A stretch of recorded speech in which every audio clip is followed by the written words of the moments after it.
Okay, so this is Pablo Picasso. He is a Spanish artist, and he did a number of different types of artwork over the course of his life. As you can see, he lived quite a long time.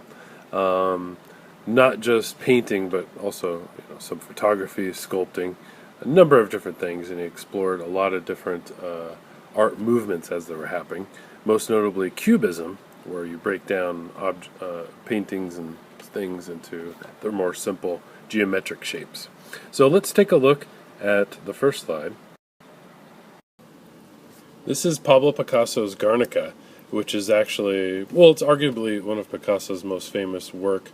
And what it does, it's depicting the German bombing campaign of Guernica, which is a city in Spain, during the Spanish Civil War.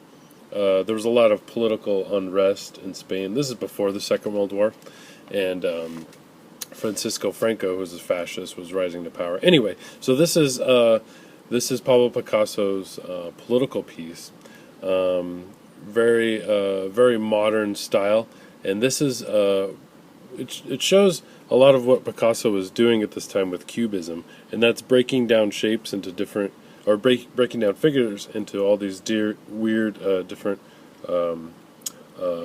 abstract shapes. So here in this painting, we actually see a number of different things going on. We see like a person screaming in horror as they're probably being bombed, and then here we see someone dragging their legs, and then someone who is obviously a soldier with a broken sword. Even though people didn't fight with swords at this time, it's understood that that represents that. And here we see it's a light, but it's actually an eye as well. And you see a horse and a bull, which is very synonymous with Spain. And here's a woman clenching onto a child, I believe, and just a number of different things. It's sort of the horror of the war at this time. So, Pablo Picasso, Guernica, 1937, oil on canvas, and it's at the Museum of Reina Sofia in Madrid, Spain. A few things I noticed in this painting were, and then what I believe is happening in this painting is that, and then do you feel an emotion as you look at this painting? And then we talked about the subject of war before, but what would you have painted instead? And then in just a moment we'll look at some more of his artwork. So this is the old guitar player, or the old guitarist, 1903, so this is early on in his art career. Here we see a guitar player, and he's obviously not someone of wealth. We see a torn shirt here, but still he's a man that's probably playing on the streets for money. It's probably near death. When somebody's face or lips turn blue, it's usually a sign of death. And there was a number of different paintings that had this sort of tone, or this palette of colors known as the blue period for Picasso. So very, very fun subject here. This is a portrait of Gertrude Stein that Pablo Picasso did. She was a writer, art collector, and really involved in the arts in Paris at this time, which is where Picasso was in and out of. Anyway, one of the art critics commented that Gertrude Stein didn't actually look like this, to which Picasso replied, well, she will eventually, and that she will look a little bit older than what he depicted in this painting. And what I want to point out too is the simplicity of the form. So a human face is very complex, human hands are very complex. What he's done is broken it down in very simple terms. The ear, for instance, is just almost like a flat shade or flat tone right there. The nose is broken down in these different angles. The eyes almost look like an African mask, which was actually what influenced Picasso in some of his styles. This is a painting from a different period of Pablo Picasso, known as the Rose period, where the palette of colors that he chose usually had a rose look to it, or in fact, in this painting, there are actually roses. And this one is simply called, my French is terrible, but Garçon à la pipe, which is basically a boy with pipe from this period, and it's exactly what you see here: a boy, rose crown, holding a pipe. I chose this painting to show of Pablo Picasso because it's just at the beginning of Cubism, and here we can see with this painting. It's titled, my French is terrible, but it translates to the Young Ladies of Avignon, which is well, it's actually a brothel street in Barcelona, Spain. So these are actually prostitutes that he painted, and he probably paid them to, to stand there and pose for him. It was very difficult to get models to be naked for artists at this time, and so what a lot of artists would do is they would pay prostitutes to actually stand there naked while they drew or painted them.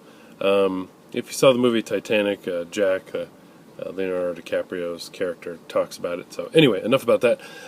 Here we see this is an African style mask, and Picasso was really studying these types of masks that were being made, in that it broke down the face into these basic shapes of these weird elongated triangles, oval type eyes, ears that were very exaggerated, and lips and so forth. So this is on the beginning of what Cubism became to be.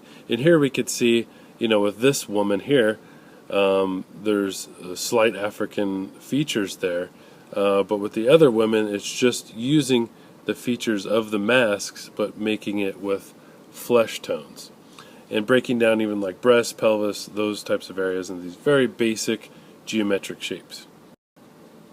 Okay, so bam, Cubism. So this is musicians, right? And there are three of them. It's called Three Musicians, but there are three musicians standing here. One playing the straight sax, I believe, and guitar, and probably a keyboard here. And everything is very abstract. Very, very geometric shapes. There's really no recognition of any type of realistic figures here. It's very much idealistic or surreal, in that they're all broken down into these weird geometric shapes. Here, look, this leg right here, that's a foot. These are feet. Those are eyes. That's a head. But we know what these figures are, even though the shapes are very much geometric. Alright, this is The Massacre in Korea by Pablo Picasso. This was painted, it was a political painting. In Korea, which is still true to this day, the north and south of Korea is very much divided. The north being the communist, and South Korea being capitalist. And this is depicting a massacre of the South Koreans on the North Koreans.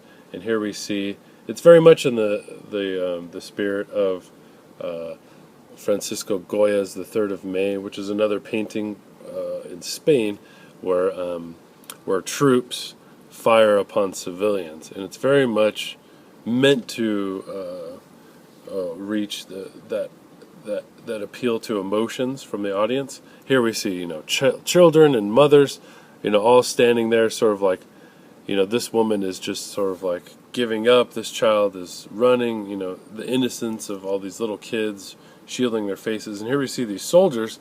And remember, this is 1951, so we had automatic weapons and bombs and helicopters. But they're very much seen as like these medieval type of people. Maybe it's Pablo Picasso's criticism on the event, saying that they're almost like, a throwback to medieval times. They're archaic, or they're, these, barbarians from the past or something, firing upon civilians. These North Koreans. Okay, so this is the last piece I wanted to show you, because it depicts Don Quixote, it's a famous novel in Spain. And here's Don Quixote with his trusted companion Sancho, and he's riding upon a mule there. And there are these windmills, which Don Quixote actually mistakes for a giant and tries to attack. But anyway, the story is actually pretty funny. But the point of showing you this is, look at the year. It's 1955, right? So we've looked at stuff from 1903 from Pablo Picasso all the way up to this point. He painted well into the 70s. And what he said was, it took me a few years to paint like a master. So when he was trying to get into art schools early on in his career, they had to copy masters of artwork, Renaissance artists, and so forth. So it took him only a few years to learn how to paint like a master. But then he said, but a lifetime to draw like a child. So he's trying to capture that innocence, the essence of just like simple forms. If you know this is a man on horseback and you can accomplish that by just a few squiggly lines, have you not accomplished art? So that's it for Pablo Picasso.